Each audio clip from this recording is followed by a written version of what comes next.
Bismillah. Assalamualaikum warahmatullahi wabarakatuh. Innalhamdalillah nahmaduhu wa nasta'inuhu wa nastaghfiruh wa na'udzubillahi min syururi anfusina wa sayyiati a'malina. May yahdihillahu fala mudhillalah wa may yudlilhu fala hadiyalah. Asyhadu an la ilaha illallah wahdahu la syarikalah wa asyhadu anna Muhammadan abduhu wa rasuluhu la nabiyya ba'dah. Ya ayyuhallazina amanu taqullaha haqqa tuqatih wa la tamutunna illa wa antum muslimun. Amma ba'du, fa inna asdaqal hadits kitabullah wa khairal hadi Muhammadin sallallahu alaihi wasallam wa syarrul umuri muhdatsatuha wa kullu muhdatsatin bid'ah wa kullu bid'atin dhalalah wa kullu dhalalatin finnar. Ayol ikhwazillahu wa ikum ajmain. Alhamdulillah, segala puji hanya milik Allah Subhanahu wa taala yang masih memberikan pada kita kesempatan untuk kembali berjumpa, bersua untuk melanjutkan pembahasan kita dari Sirah Nabawiyah. Salat dan salam senantiasa teriringkan kepada Nabi kita Muhammad sallallahu alaihi wasallam, kepada keluarga, sahabat, dan tidak lupa kita sebagai umatnya sampai kiamat kelak. Baik, pada pertemuan yang lalu kita sudah bahas bahwasanya dalam pembahasan sirah kita saya bagi menjadi tiga poin besar atau tiga bab. Bab yang pertama tentang Nabi Shallallahu Alaihi Wasallam dari sebelum diutus beliau, dari lahir sampai sebelum beliau diutus Shallallahu Alaihi Wasallam. Yang kedua, bab atau fasal atau terkait Nabi Shallallahu Alaihi Wasallam ketika di Mekah, berdakwah di Mekah selama 13 tahun. Yang ketiga, ketika Nabi SAW hijrah sampai beliau SAW wafat. Adapun bab yang pertama, sebagaimana sudah kita ketahui, kita akan bagi menjadi 21 fasal atau 21 masalah.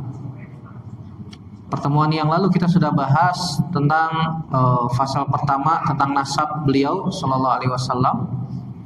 Yang kedua tentang kabilah beliau kita sudah bahas. Yang ketiga, kita sedang bahas tentang keluarga Nabi Sallallahu Alaihi Wasallam. Bahwasanya Nabi Sallallahu Alaihi Wasallam berasal dari keluarga Al-Hashimiyah. Ya, nisbat kepada kakeknya yang kedua yaitu Hashim.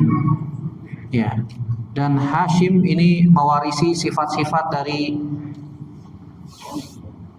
bapaknya, dari orang tuanya itu Qusay. Dalam masalah siqayah, begitu juga ar-rifadah, memberikan minum, memberikan makan orang-orang yang datang untuk berhaji. Dan ternyata Hashim ini punya anak, ya.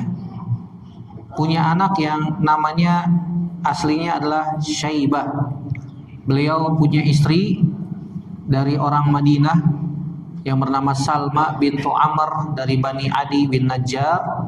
Ketika beliau sedang safar menuju Syam, beliau mampir ke Madinah dan menikahi seorang wanita dari Madinah bernama Salma bintu Amr, kemudian mengandung dan melahirkan seorang anak laki-laki yang diberi nama Syaibah. Kenapa diberi nama Syaibah? Karena di rambutnya ada yang berwarna putih seperti uban, makanya sebutnya Syaibah. Dan ternyata qadarullah wa masya'a fa'al, Hashim ini meninggal ketika di Syam atau tepatnya di Palestina. Beliau pun meninggal di Gaza dan dikuburkan di sana, ya. Sehingga Syaibah lahir dalam keadaan tidak memiliki ayah. Sampai akhirnya Syaibah ini dibawa oleh pamannya yang bernama Muttalib. Jadi Muttalib ini saudaranya Hashim. Dan di perjalanan tentu saja perjalanan dari Madinah menuju Makkah perjalanan panjang, ya, sehingga kulit Syaibah berubah seperti budak berwarna hitam sehingga dianggap seperti budak, ya. Budaknya Muttalib. Budak itu bahasa Arabnya Abdun, makanya disebutnya Abdul Al-Muttalib, ya. Budaknya Muttalib. Sehingga nama Abdul Muttalib ini lebih terkenal daripada nama aslinya. Daripada nama aslinya itu Syaibah, ya. Ketika itu Syaibah berumur sekitar 7 tahun atau 8 tahun ketika dibawa oleh Muttalib dari Madinah ke Mekah. Nah, pertemuan yang lalu kita sedang membahas tentang Abdul Muttalib ini atau Syaibah ini.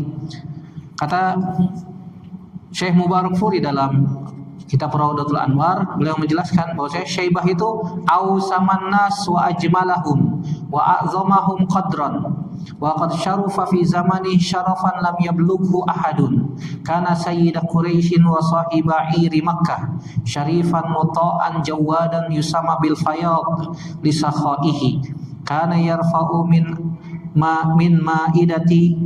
ma'idatihi lil masakin wal wuhushi wat tuyur fakana yulaqqabu bi mut'imin nasi fi sahli wal wuhushi wat tuyuri fi ru'usil jibal wa qad syarafa bi hafri bi'ri zamzam ba'da an kana qad darasaha jurhum inda khalaihim an makkata wa kana qad umira bi hafriha fil manam wa wusifa lahu mawdi'uha fihi.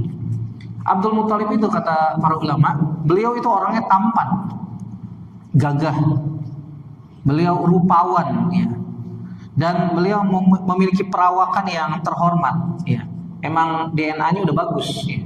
DNA-nya udah bagus, perawakannya bagus, punya wibawa, tampan dan terhormat.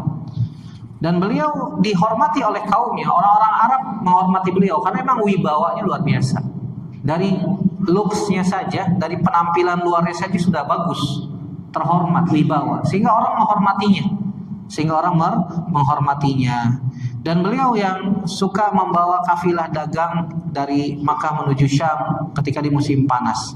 Beliau orang yang mulia, ditaati, dan juga orangnya dermawan. Makanya disebut dengan istilah fayyad, fa ya alif do. Fayyad itu artinya orang yang dermawan. Fayyad pakai tasdid, ya. Karena dia dermawan. Kadang-kadang beliau bawa makanan, ya, dari tempat makannya, dari rumahnya, dihidangkan di luar untuk orang-orang miskin. Bahkan bukan cuma orang miskin aja dikasih. Burung-burung dikasih makan, hewan-hewan buas disediain makanan. Saking dermawannya, sampai beliau pergi ke puncak-puncak gunung. Buat cuma ngapain? Ngasih makan hewan, subhanallah. Hewan liar, ya. Hewan liar. Subhanallah. Ini dermawannya Abdul Muttalib. Bahkan beliau diberikan lakop mut'imun nas fis sahl. Orang yang suka memberikan makanan. Orang yang suka memberikan makanan. Ya. Dan beliau juga diberikan oleh Allah Subhanahu wa taala kehormatan dengan ditemukannya Zamzam melalui beliau. Ini yang kemarin kita sudah bahas, ya. Sedang kita bahas kemarin. Ya, jadi beliau bermimpi sampai 3 malam berturut-turut, ya, didatangi oleh seorang lelaki yang mengatakan, wahai Abdul Muttalib, ihfir at-tayyib, galilah sesuatu yang baik. Kata Abdul Muttalib, yang baik itu apa? Orang itu pun pergi. Hari kedua, malam kedua datang lagi, ya Abdul Muttalib, ihfiriz zamzam, ya, galilah Zamzam. Apa itu Zamzam? Seakan-akan kalimat itu pernah terdengar, seakan-akan seperti dongeng, seakan-akan seperti legenda yang dahulu ada. Padahal emang ada, cuma terkubur aja, orang nggak tahu. Dan Zamzam itu bukan bahasa Arab, ya. Zamzam itu bahasa orang Mesir, bahasa orang Mesir yang artinya berkumpul. Zamzam, kumpul. Ya. Akhirnya orang itu pun pergi lagi. Di malam ketiga beliau pun, ya, didatangi lagi seorang sosok laki-laki yang mengatakan, wahai Abdul Muttalib, galilah sesuatu yang baik di dekat kerajaan semut, di tempat mengalirnya darah, dan di situ terdapat gagak berwarna putih. Ya. Akhirnya Abdul Muttalib pun mencari tempat tersebut. Beliau berpikir pasti dekat Ka'bah lah, Akhirnya dia termenung di situ, bengong, ya. Sampai ada orang bawa sembelihan, kemudian disembelih, darahnya mengalir sampai mengumpul di sarang semut. Itulah kerajaan semut. Ya. Kemudian di atas batu ada burung gagak yang sedang mengepakkan sayapnya, dan ternyata bagian sayap bagian dalamnya berwarna putih. Karena gagak nggak ada yang warna putih, warnanya hitam kebanyakan. Akhirnya Abdul Muttalib mengatakan kepada anak pertamanya, dan itu satu-satunya anak beliau waktu itu. Satu-satunya anak beliau, namanya Harith. Ya, anak pertama dan anak tertuanya Abdul Muttalib, namanya Al-Harith. Kemudian kata Abdul Muttalib, wahai Harith, saya akan gali di sini. Ya, jagain orang-orang. Kalau orang-orang tanya, cuekin aja. Ya, akhirnya digali, akhirnya sampai ke sebuah batu besar ya sebagai penutup sumur tersebut. Karena sumur tersebut ya ditutup oleh Bani Jurhum ketika mereka meninggalkan Mekah karena terjadi persaingan, terjadi perebutan siapa yang menguasai sumur Zam-Zam ini. Akhirnya daripada rebutan, daripada perang ya, gara-gara rebutan sumber mata air, akhirnya ditutup ya supaya tidak terjadi perang-perang lagi oleh raja dari Bani Jurhum. Sehingga ditutup, tidak ada yang tahu lokasi sumur Zam-Zam tersebut. Sampai Allah Subhanahu wa taala berikan ilham kepada Abdul Muttalib. Itu jaraknya udah sekitar 500 tahun. Lama sekali. Makanya sumur Zam-Zam itu seakan-akan seperti dongeng. Seakan-akan seperti legenda yang kayaknya nggak ada kan begitu. Mereka seperti mendengar Zam-Zam, padahal emang ada. Ya, dari zaman Nabi Ismail ketika bayi waktu itu. Akhirnya ketika dicangkul sampai bunyi tung gitu ya, seperti batu yang menutupi sesuatu yang kosong. Ya kan nyaring bunyinya. Tung, ya. Ternyata dibuka batu itu, ternyata sumber air. Subhanallah. Orang-orang bertakbir Allahu Akbar, Allahu Akbar. Ya, sampai orang-orang mengatakan, wahai Abdul Muttalib, kita bagi dua ya. Ya enak aja, saya yang gali, saya yang mimpi, saya yang gali, saya yang dapat. Ini air saya nih. Akhirnya ribut. Semuanya ingin memiliki, semuanya ingin menguasai, semuanya ingin mengakui bahwa saya itu sumur milik mereka. Nah, di dalam beberapa kitab sejarah seperti kitab Imam Ibnu Hisham ya, juga kitab sejarah yang lain sebutkan, akhirnya mereka diskusi ingin cari solusi, akhirnya ingin mendatangi seorang dukun. Dari sini dapat diambil faidah, Pak. Ini kebiasaannya orang Arab jahiliyah dahulu, kalau ada apa-apa itu perginya ke dukun. Untuk memutuskan sebuah perkara mereka perginya ke dukun. Berarti kalau ada orang-orang zaman sekarang yang suka pergi ke dukun, itu adat jahiliyah. Dukun nggak tahu apa-apa, nggak tahu yang gaib. Dia mendapatkan informasi dari syaitan, yang mereka mencuri kabar dari langit bertumpuk-tumpuk sampai langit ketujuh. Seperti yang disebutkan, yang dijelaskan oleh Imam Sufyan bin Ats-Tsauri, Sufyan Ats-Tsauri rahimahullahu taala. Dia bertumpuk-tumpuk seperti ini ya, jarinya Imam Sufyan Ats-Tsauri ditumbuk begini. Setan bertumpuk-tumpuk, jin bertumpuk-tumpuk. Karena jin itu terbangnya terbatas. Dia hanya bisa terbang di langit, di bawah langit dunia saja.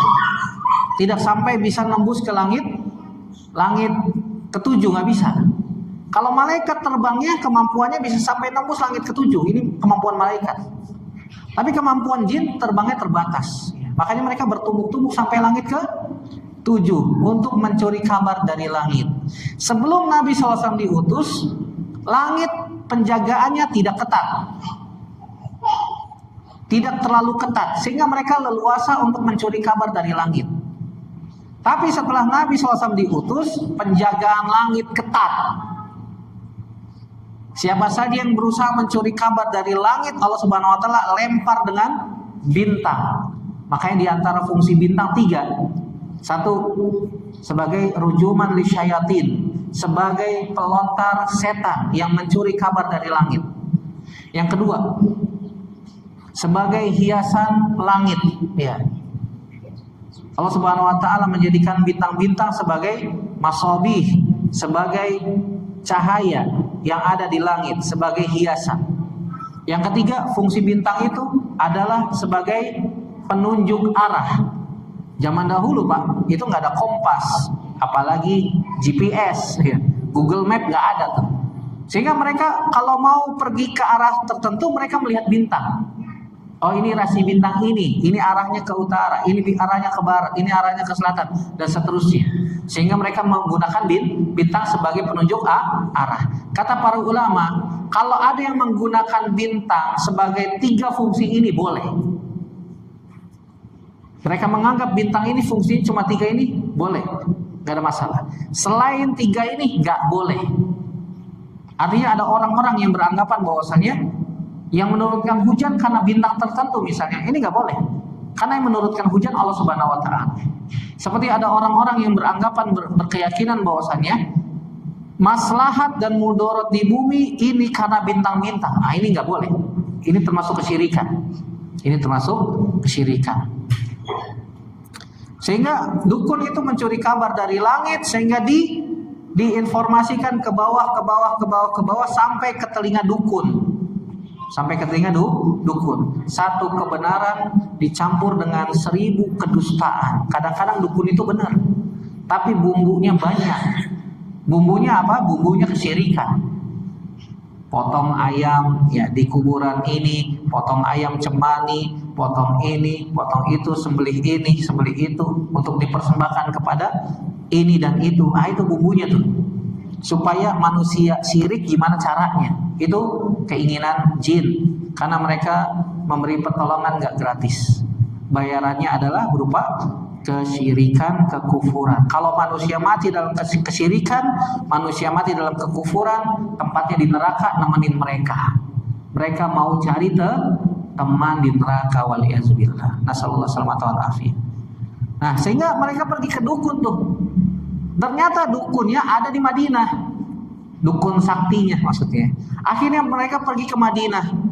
Ternyata sudah sampai ke Madinah, dukunnya lagi jalan-jalan, subhanallah, lagi pergi, dan perginya nggak tahu kemana. Ada yang mengatakan perginya ke Syam, melewati Tabuk, ya. Sehingga mereka kejar tuh, ada 4 orang waktu itu ya, diantaranya Abdul Muttalib, untuk menentukan ini sumur Zam-Zam milik siapa. Mereka hanya ingin bertanya itu aja, tapi tanya ke dukun. Akhirnya mereka kejar, Pak, dukun itu ke Syam, ke tempat tujuan dukun tersebut. Akhirnya mereka ternyata di pertengahan jalan persediaan air mereka habis, dan mereka menemukan sebuah tempat padang pasir yang dikelilingi sama bukit-bukit, dan bukit-bukit itu membentuk labirin, sehingga nggak ada orang yang selamat dari tempat tersebut kecuali pasti mati. Kalau nggak kehabisan bekal, dehidrasi, ataupun ya sudah mati, nggak bisa keluar, ya. Akhirnya mereka sudah pasrah, sudah sudah nyerah lah. Waduh, kita nggak bakalan pulang hidup-hidup nih kalau begini. Akhirnya mereka sepakat, udahlah kita gali kuburan kita masing-masing. Persediaan sudah tidak ada, tempat juga nggak tahu kemana, keluar dari tempat itu juga nggak bisa. Kesini salah, kesono salah, akhirnya udah mereka sepakat gali kubur masing-masing. Akhirnya mereka bikin gali kubur masing-masing, 3 orang. Tapi Abdul Muttalib nggak mau. Saya belum menyerah. Saya akan cari dukun itu sampai ketemu, sampai saya sudah nggak bisa jalan lagi. Ya, qadarullah wa masya'a fa'al. Ketika Abdul Muttalib jalan, dari kakinya keluar mata air. Dari pijakan kakinya keluar mata air. Subhanallah, bayangin Pak. Hikmah dari Allah Subhanahu wa ta'ala. Akhirnya orang yang ikut sama beliau bingung. Wah, itu ada air tuh. Akhirnya mereka isi penuh tempat penampungan air mereka untuk persediaan minum di perjalanan. Akhirnya diisi, mereka minum sampai puas. Akhirnya mereka melanjutkan perjalanan. Akhirnya di perjalanan mereka bingung. Ini Abdul Muttalib dari kakinya aja keluar air, kan begitu. Apakah mungkin Zam-Zam ini Allah takdirkan untuk dia? Akhirnya mereka sepakat, ya sudah Abdul Muttalib, kita nyerah. Kita serahkan air Zam-Zam ini kepada Anda. Akhirnya mereka sepakat, nggak usah temuin dukun, nggak usah, kita pulang aja udah. Kita sepakat, udah Zam-Zam milik Anda sudah. Akhirnya secara tidak langsung Pak, Abdul Muttalib dinobatkan jadi Raja Mekah. Karena beliau yang pertama kali kembali menemukan sumur Zam-Zam setelah 500 tahun terkubur nggak tahu di mana. Ya. Sehingga beliau secara tidak langsung mendapatkan kehormatan ini. Walaupun bukan raja resmi ya, bukan raja resmi, bukan.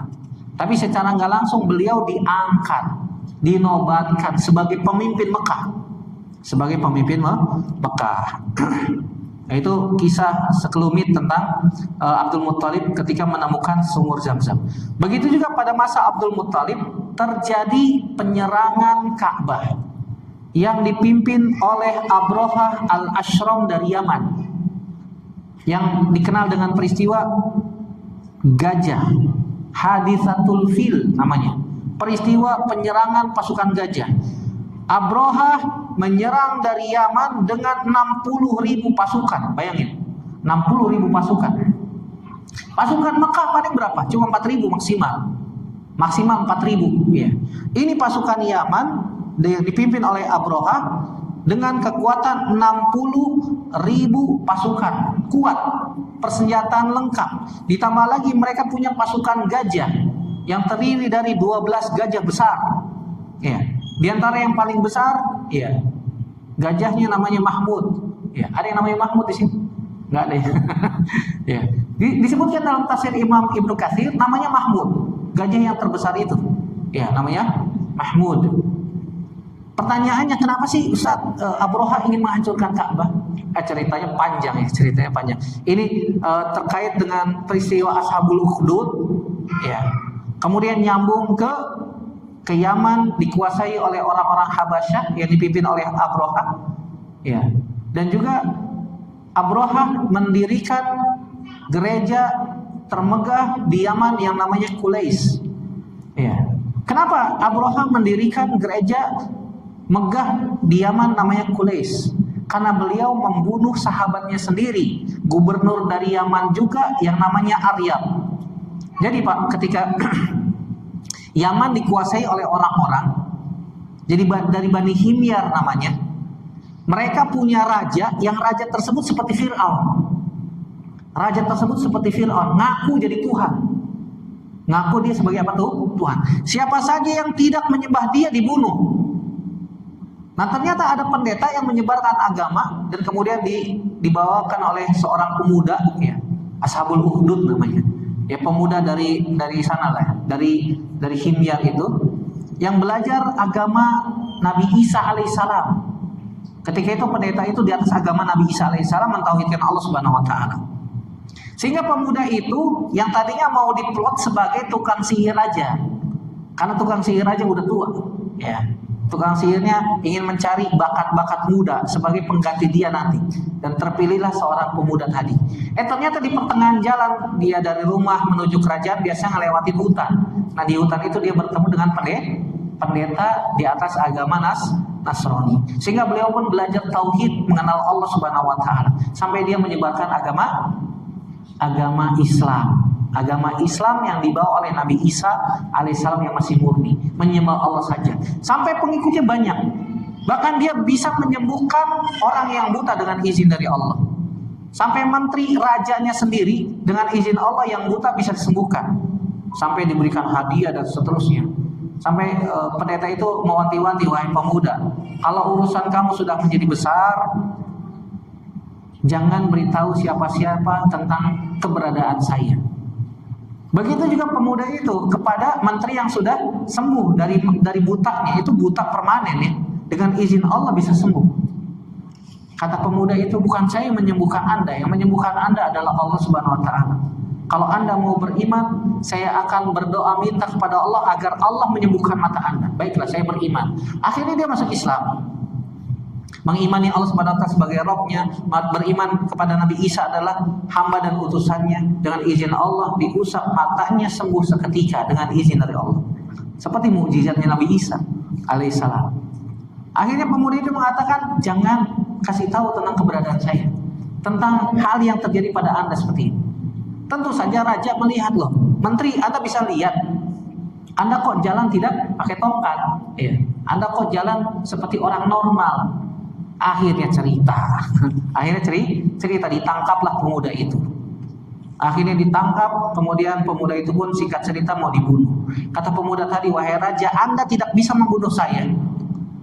Sampai Anda menggunakan busur panah, ketika melepaskan busur panah itu Anda ucapkan Bismillah Rabbi hadzal gulam, dengan menyebut nama Allah, Rabbnya pemuda ini.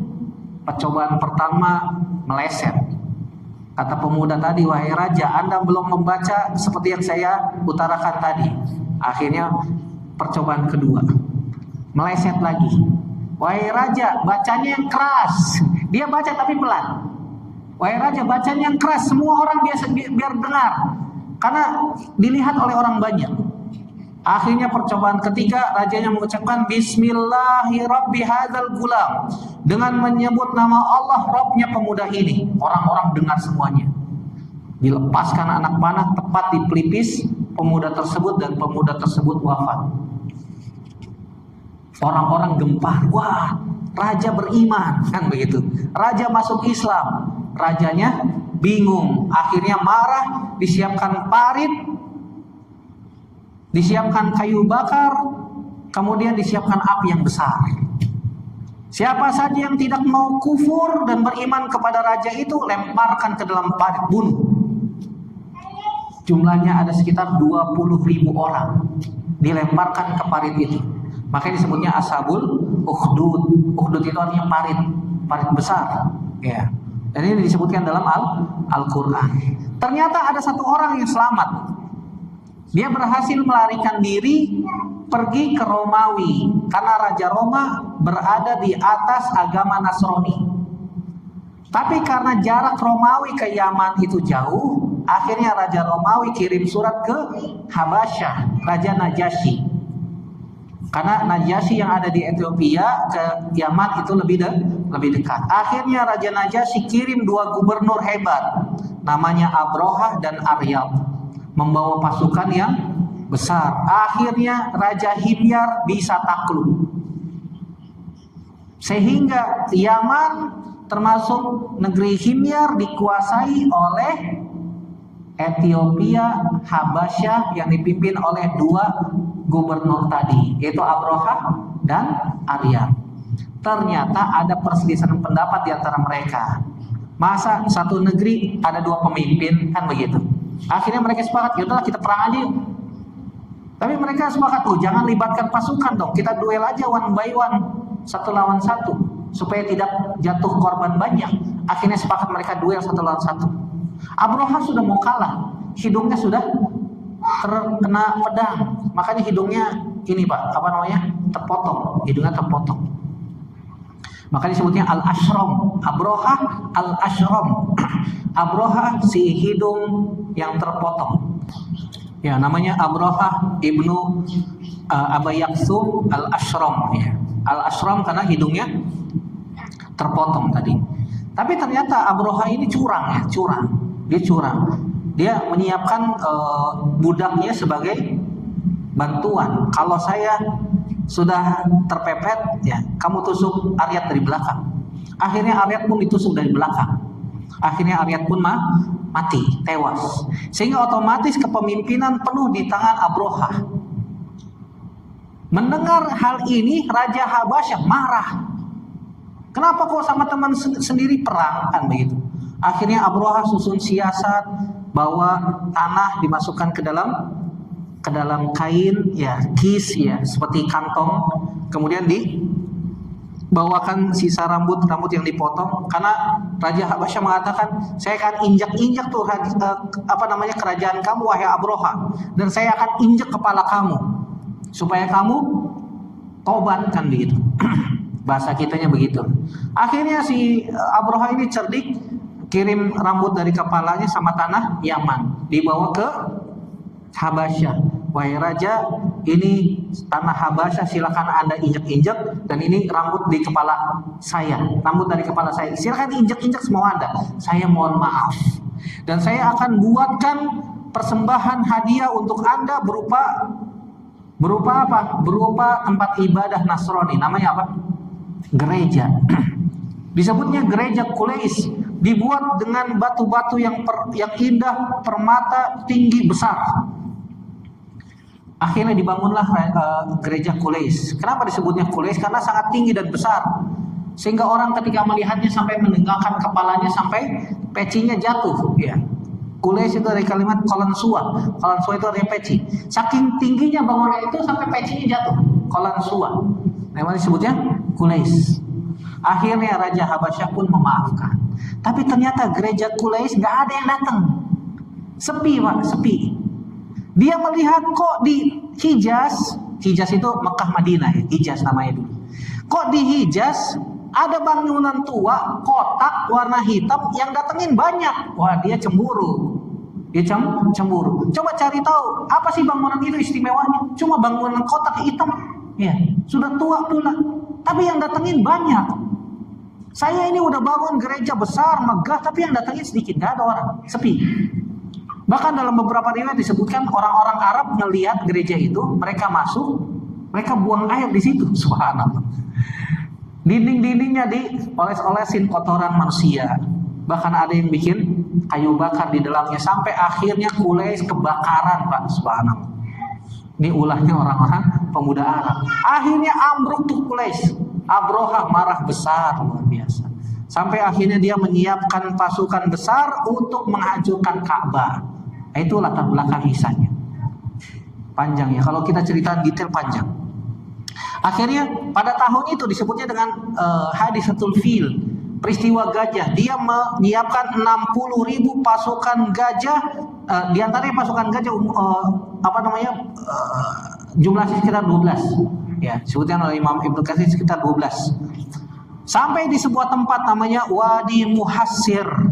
Itu tempatnya di antara Muzdalifah dan Mina. Itu gajah-gajah berhenti, nggak mau bergerak. Sampai ada dari Bani yang berusaha untuk mencegah tapi dikalahkan. Mereka berusaha mencegah tapi kalah.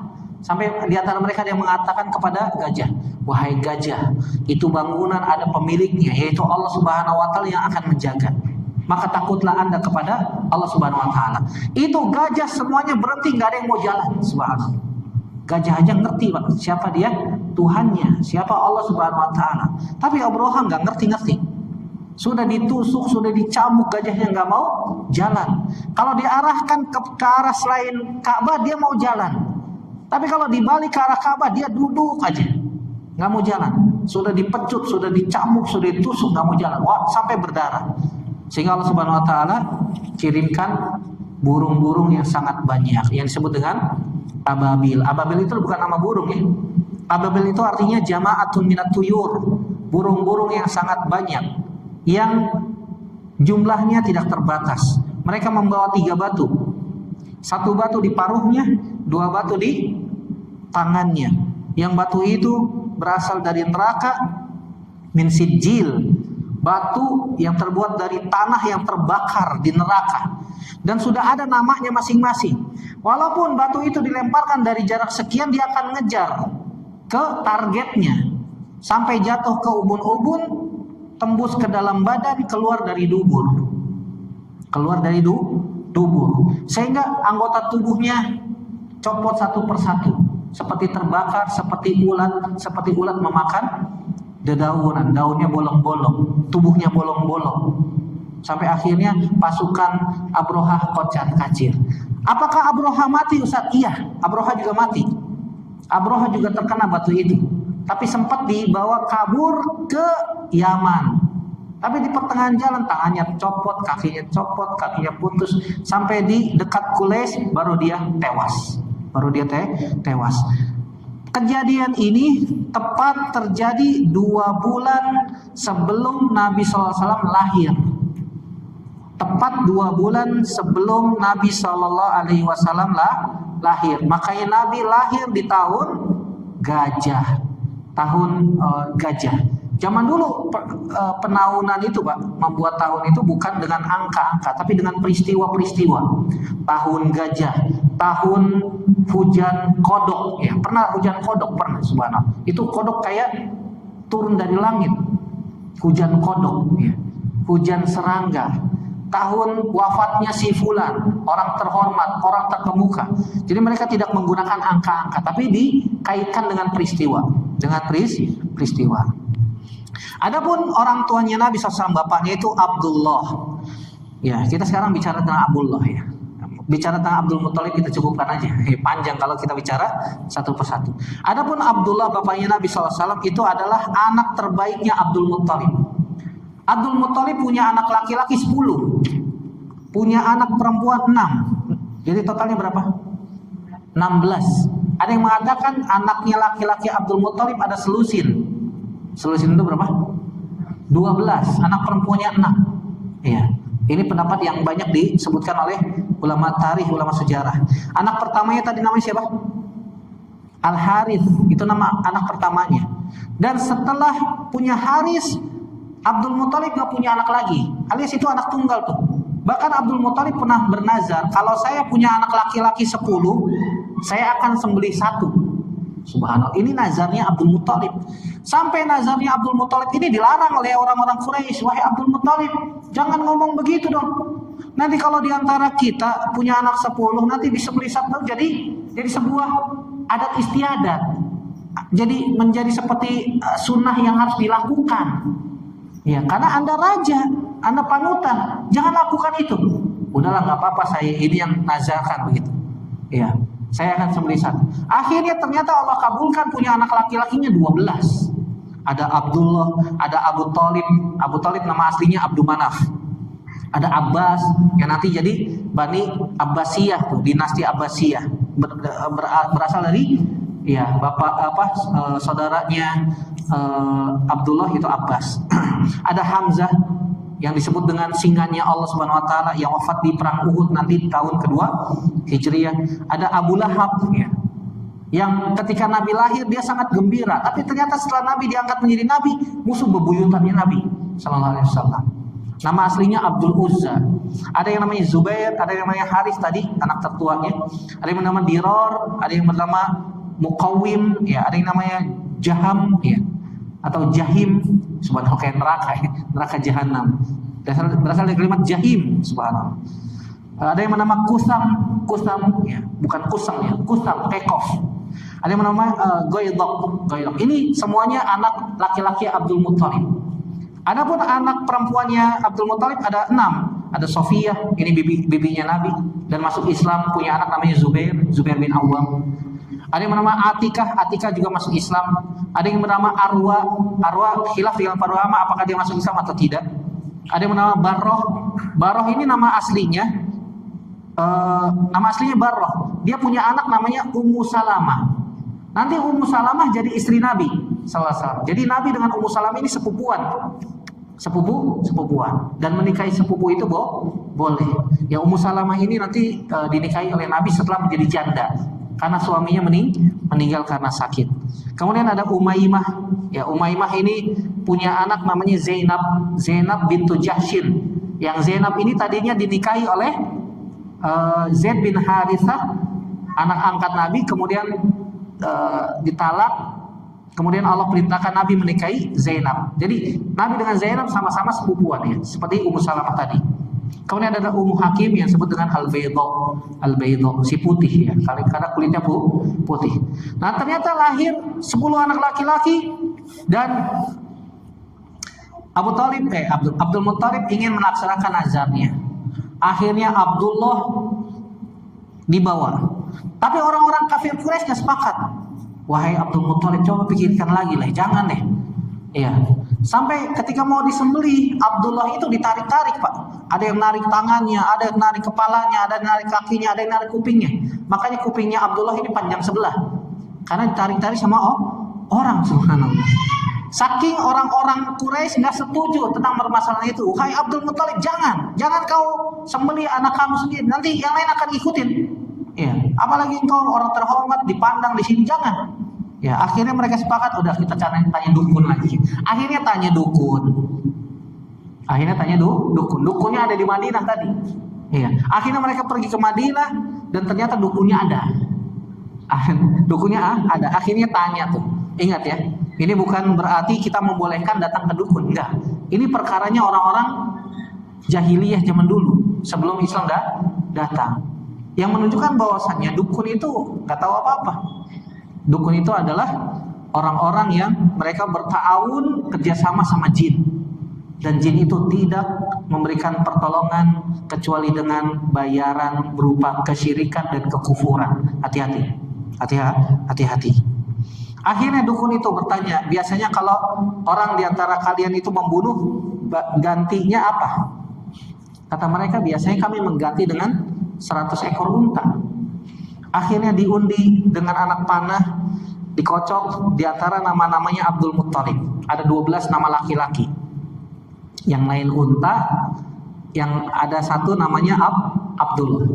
Sampai keluar nama unta baru kita sembelih unta. Dikocok satu kali keluarnya nama Abdul. Dikocok lagi keluar namanya Abdullah lagi. Sampai 10 kali Abdullah terus. Bayangin, Pak. Padahal kemungkinannya 1 kali Abdullah kan, karena anak panahnya yang lain unta. Baru yang ke-11 baru unta. Makanya setelah itu orang Arab pesta unta, disembelihlah 100 ekor unta. Setiap keluar nama Abdullah diganti dengan 10 ekor unta. Setiap keluar nama Abdullah diganti dengan 10 ekor unta. 10 kali 10, 100 ekor unta. Maka setelah itu, ya, hal ini sudah tidak berlaku lagi pada zaman orang Arab, karena tidak boleh membunuh anak laki-laki kalau punya anak laki-laki 10, ya. Diganti dengan 100 ekor unta. Makanya Nabi SAW mengatakan, Ana ibnu Zabihain, aku adalah anak dari orang tua yang mau disembelih. Nabi Ismail mau disembelih, bapaknya sendiri Abdullah juga mau disembelih. Tapi kalau Nabi Ismail diganti dengan satu kambing besar, ya, kibas, ya, kambing besar dari Allah Subhanahu Wa Taala, yang kata Abdullah bin Abbas, kambing itu sudah dipelihara 40 tahun di surga. Ya, Allah ganti dengan kambing tersebut. Adapun Abdullah, Allah ganti dengan 100 ekor unta. Kata Nabi, Ana ibnu Az-Zabihain, aku adalah anak dari dua orang yang ingin disembelih. Wa ibnul Mufaddayain, dan aku adalah anak dari dua orang yang diganti dengan fidyah. Nabi Ismail diganti dengan kambing besar, Abdullah diganti dengan 100 ekor unta. Kemudian Abdul Muttalib pun memilihkan untuk anak laki-lakinya itu Abdullah, seorang wanita, untuk dinikahi. Waktu itu Abdullah umurnya sekitar 17 tahun. Dinikahi dengan seorang wanita bernama Aminah bintu Wahab. Wanita yang cantik, wanita pilihan dari orang Quraisy yang mulia. Bapaknya namanya Wahab, seorang pemuka dari Bani Zuhroh, nasabnya mulia. Akhirnya menikah. Waktu itu Aminah umurnya 15 tahun. Ya, Aminah waktu itu umurnya 15 tahun. Karena orang Arab, Pak, biasanya mereka menikahi anak-anak perempuan mereka di usia 15 tahun. Kalau lebih dari 15 tahun, lebih dari 20 tahun disebutnya perawan tua. Ya, ini orang Arab zaman dulu, ya. Sehingga Abdullah dengan Aminah menikah, dan Allah Subhanahu Wa Taala karuniai Aminah ketika itu hamil, dan Abdullah pun melakukan perjalanan ke negeri Syam, dan ternyata Abdullah sakit, ya, dan meninggal di Madinah, dikuburkan di sebuah tempat namanya Nabighah Ad-Dibyani, dan itu sebelum lahirnya Nabi Shallallahu Alaihi Wasallam. Artinya Nabi SAW lahir dalam keadaan bapaknya sudah meninggal. Sudah selesai pembahasan kita tentang keluarga Nabi Shallallahu Alaihi Wasallam. Ada beberapa poin penting pelajaran yang bisa kita petik, yang bisa kita ambil terkait kisah keluarga Nabi Shallallahu Alaihi Wasallam, yaitu Abdul Muttalib. Yang pertama yang bisa kita petik pelajaran dari kisah beliau Abdul Muttalib ini, bahwasanya semuanya sudah ditakdirkan oleh Allah Subhanahu Wa Taala. Semua yang terjadi di alam semesta ini sudah atas ketentuan dari Allah Subhanahu Wa Taala. Seperti Abdul Muttalib yang menemukan air Zam-Zam, ini sudah ketentuan dari Allah Subhanahu Wa Taala. Begitu juga beliau berjalan ke padang pasir sampai keluar air dari kaki beliau, dari pijakan kaki beliau Abdul Muttalib. Ini sudah ketentuan dari Allah Subhanahu Wa Taala. Ini tidak menunjukkan bahwasanya Abdul Muttalib itu punya mukjizat, bukan, ataupun yang semisal dengannya seperti karomah ataupun apa. Tidak, ini semuanya atas ketentuan dari Allah Subhanahu Wa Taala. Kita juga harus bedakan mana yang namanya mukjizat, mana yang namanya karomah, mana yang namanya sihir. Kalau mukjizat itu semuanya berasal dari Allah Subhanahu Wa Taala yang Allah berikan kepada para nabi dan rasul, khusus untuk para nabi dan rasul.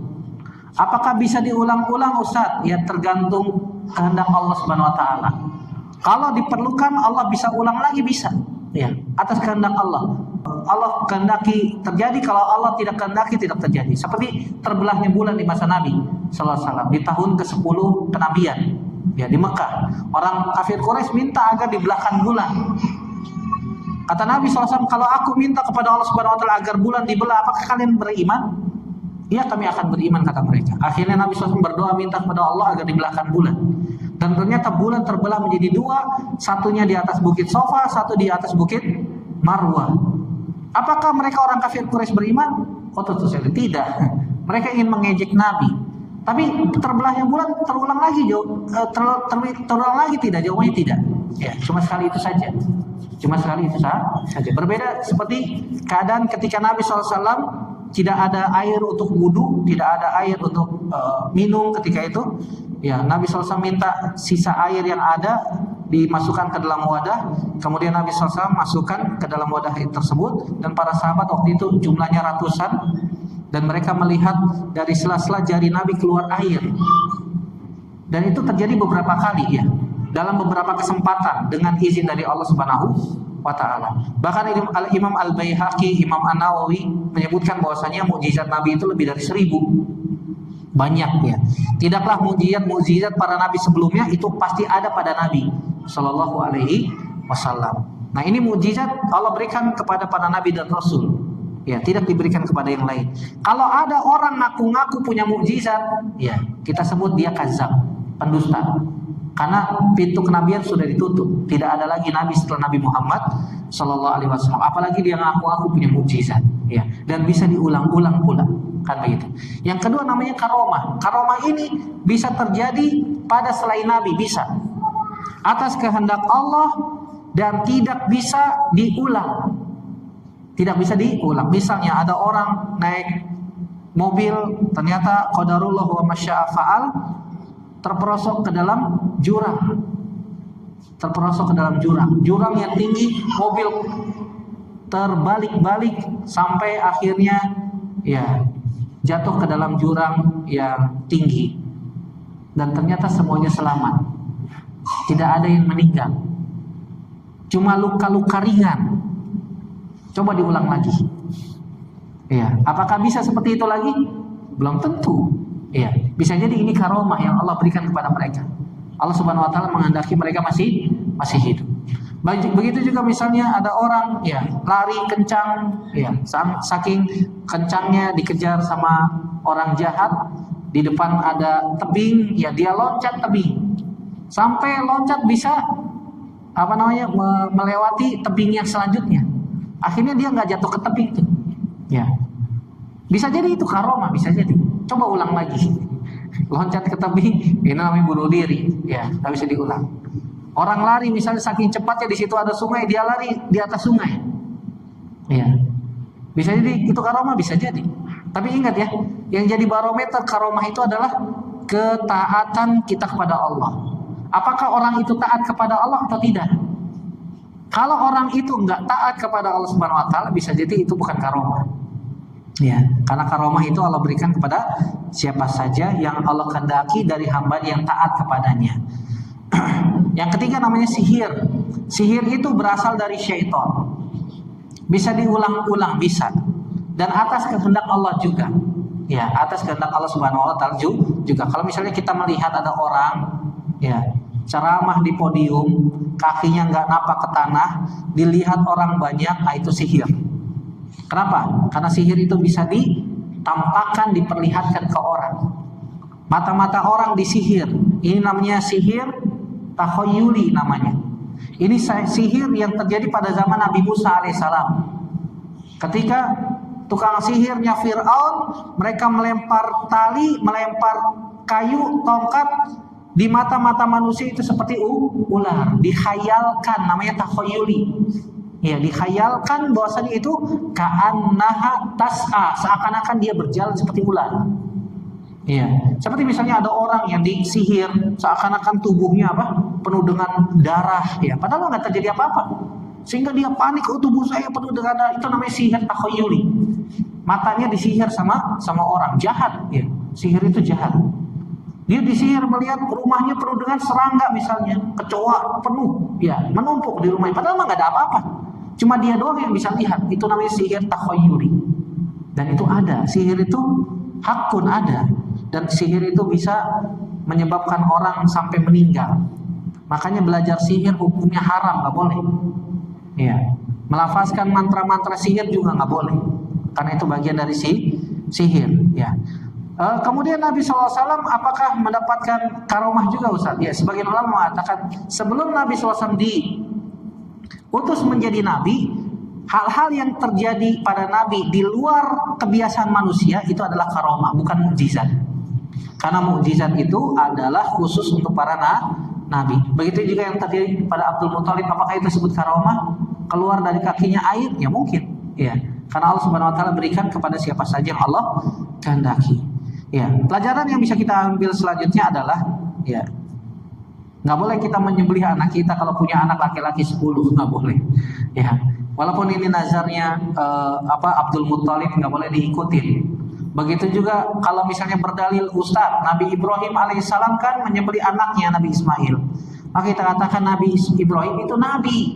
Kalau kita siapa? Walaupun kita misalnya mimpi di dalam tidur, Ustadz saya mimpi di dalam tidur saya menyembelih anak saya. Ya, apakah boleh saya lakukan, Ustadz? Jawabannya nggak boleh. Nggak boleh. Mimpi harus ditimbang dengan syariat. Kalau dibangun di atas syariat yang benar, silakan lakukan. Ada syariatnya silakan lakukan. Nggak ada syariatnya nggak boleh. Ya, misalnya Ustadz saya mimpi disuruh untuk puasa bulan Muharram tanggal 10 ya, dan tanggal 9 puasa Tasu'a dan Asyur. Boleh silakan lakukan karena itu syariat. Ustadz saya mimpi menyembelih ayam cemani di kuburan wali fulan. Itu nggak boleh.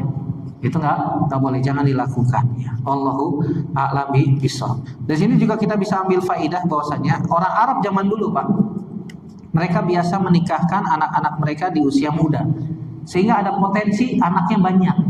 Ya, anaknya banyak. Makanya orang Arab itu kalau anaknya banyak, uangnya banyak, mereka bisa bikin suku sendiri. Mereka bisa bikin suku sendiri.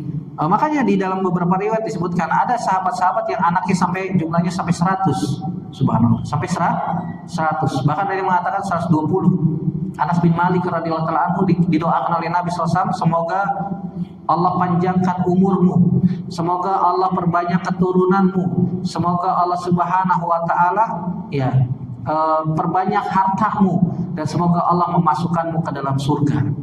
Kata Anas bin Malik, demi Allah saya sudah dapat doa Nabi 3. Satu, umurnya panjang. Dalam beberapa riwayat disebutkan Anas bin Malik umurnya sampai 120 lebih. Yang kedua, anaknya banyak.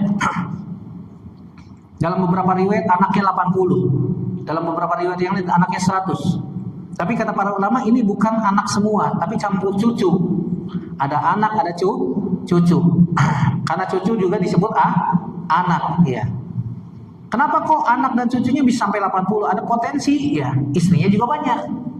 Ya, istrinya lebih dari satu. Kalau istrinya satu mungkin nggak? Mungkin aja. Karena orang Arab biasanya mereka menikahi anak perempuan mereka di usia 15 tahun. Coba bayangin, Pak. Orang Arab itu menopause-nya agak lambat. Umur 50 tahun mereka masih bisa punya anak.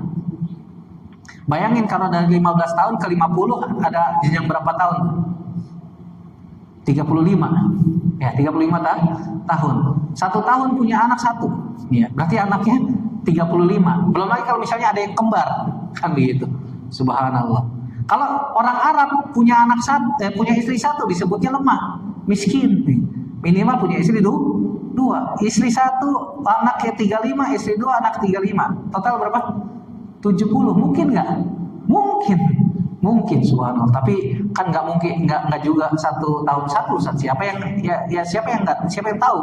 Kita nggak tahu. Mungkin aja. Mungkin istrinya lebih dari itu, ya. Dia karena dicampur dengan cucu, ya.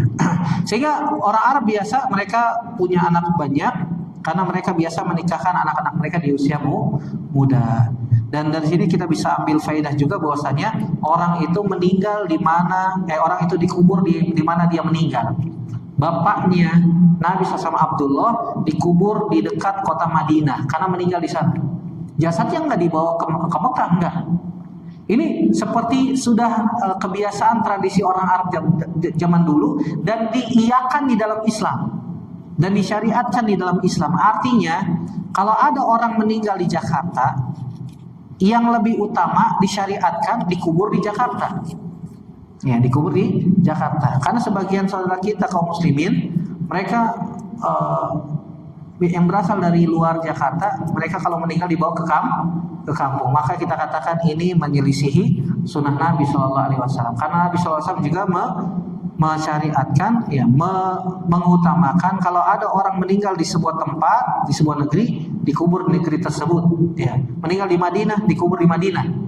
Meninggal di Jakarta ya, dikubur di Jakarta. Itu yang lebih utamanya. Itu yang lebih utama. Kalau misalnya ditanya apakah hukumnya haram Ustaz? Enggak sampai haram. Ya, enggak sampai haram. Artinya yang lebih utama. Kalau ada yang lebih utama, kenapa kita enggak ngambil yang lebih utama? Karena kalau kita bawa jasadnya keluar kota, ya mudarat.